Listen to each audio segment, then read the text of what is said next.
Conference showdown in Class 2A. Unbeaten Tri-Valley hosting DMAC.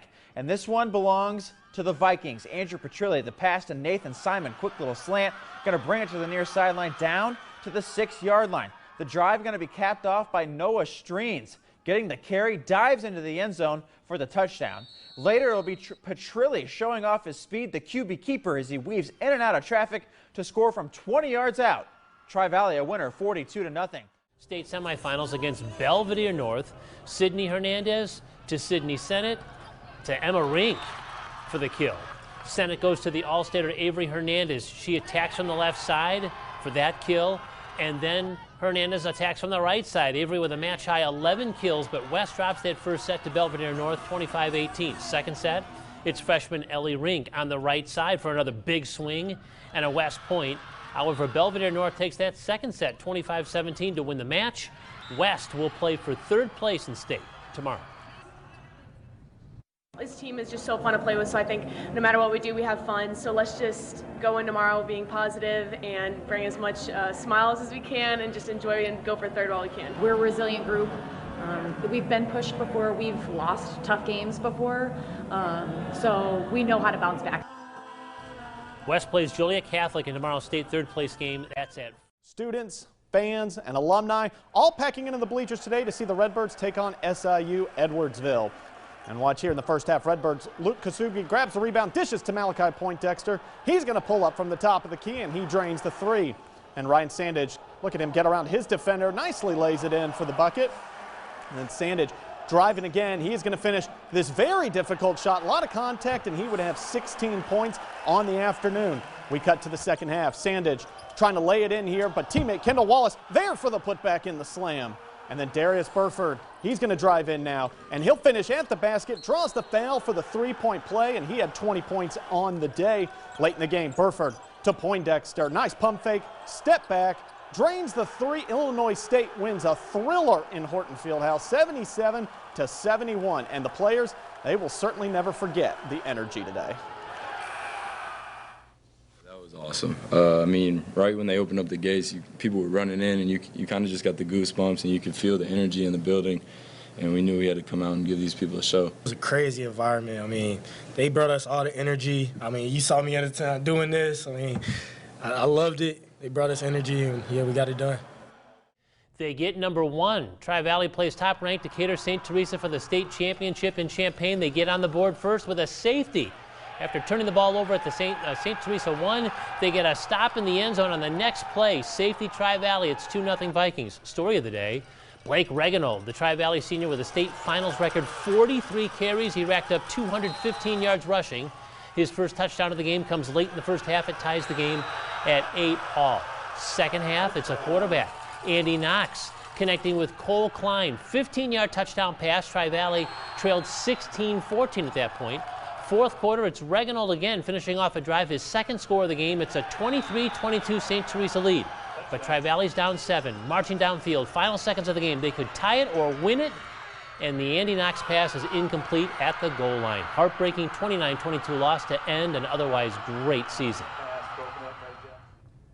We started playing our best football at the end of the year, which means a lot, and we stayed together, and I had a good time with them. And I mean, we played for 4 quarters today. I obviously didn't go the way we wanted. We made too many mistakes today. I made mistakes, kids made mistakes, but it was a great year overall, and I couldn't be more proud of the kids. Tri-Valley takes second at state with a final record of 11 wins and 3 losses. A great season. And second year in a row, Washington has made it to state. Chatham Glenwood, the semifinal opponent. Gus Lucas gets the start, and the lefty pitched 6 innings. He had 6 strikeouts. The game scoreless through the first 2 innings. Senior Easton Harris playing stellar shortstop, and look at this play. Moves to his right, makes the play, throws across the diamond to Tyler Bishop at first for the out. Well done. Lucas worked out of jams in both the 3rd and 4th innings. He stranded a pair of base runners in both innings. Still scoreless until the 5th inning. Chatham gets a pair of runs in the top of the inning, and then Washington's Kyler Klings with a 2-out single scoring Bishop in the bottom of the inning. Washington closed it within 1. It's 2-1 at that point, but Chatham pitcher Parker Detmers was just about unhittable. He had a state record-tying 14 strikeouts. The junior is a Louisville recruit. He showed why today. In the 7th, Bishop hits a shot off of Detmers, who gathers himself and throws him out to end the ball game. And Chatham beats Washington in the semifinal 2-1. I think we kind of ran into a really great pitcher today. I mean, he was on. He was throwing whatever he wanted for a strike when he wanted to, and gave us fits. And you know, he was the real deal today. And it was a great ball game, and we just came up short. Just knowing that we couldn't get to the state championship game definitely stings a lot. But you know, I'm proud of these guys for not giving up when we were down 2. He put up a run. Detmers is a great pitcher. He threw a great game, and he's going to Louisville for a reason. Washington will play Crystal Lake South for 3rd place tomorrow in Joliet. The Panthers finished 4th at state a year ago. Redbird Arena, where Normal West plays in the 3rd place volleyball game at state. Avery Hernandez starts the kill frenzy, attacking from the back, set up by Sydney Sennett. Then it's going to be Sennett to Alana Blanks, who gets the kill. Normal West wins that first set over Joliet Catholic. Normal West's defense stands tough in the 2nd set. Nice block here. Ashlyn Hicks at the net for the West point, and West wins the match off a block. This time it's Emma Rink. 26-24. West wins that 2nd set and takes 3rd at the state tournament in Class 3A. I don't think any of this was because, we were undefeated or beat teams easily. Like, we had our ups and downs, and instead of being frustrated, we ended up trying to learn from it, and I think that that's what helped us the most. Avery finishes her great high school career. West finishes with a 34-7 record and the 3rd place trophy.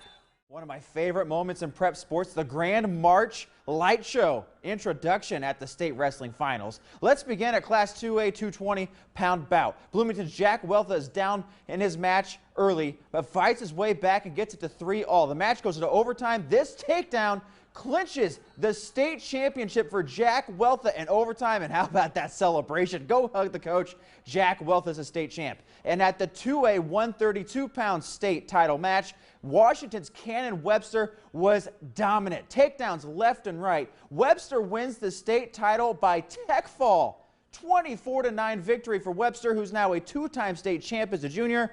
Incredible nights for 2 local state champs.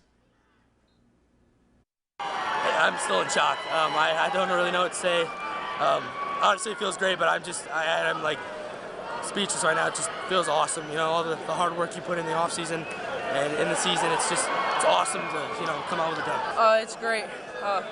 It's like the pinnacle of the high school season. So getting that state title feels really amazing. It's great to see all my hard work pay off in that fashion too. It's great to see all that.